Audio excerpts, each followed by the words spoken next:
Why do you think that political reporters were so late to kind of embrace data and statistical models?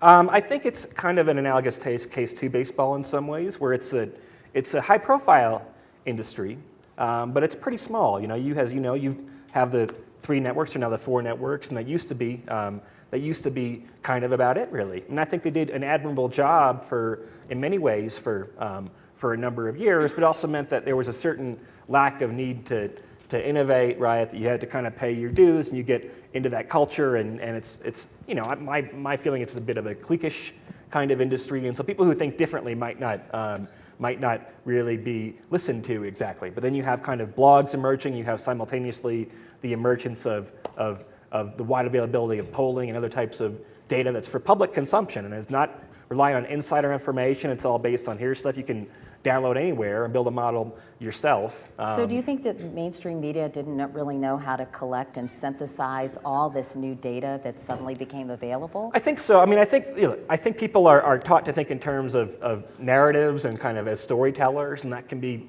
really valuable in some ways. But I think of it more as, and this is, I know it's a little pretentious, but kind of more of a scientific take on things, where you're trying to actually analyze information, and where you have some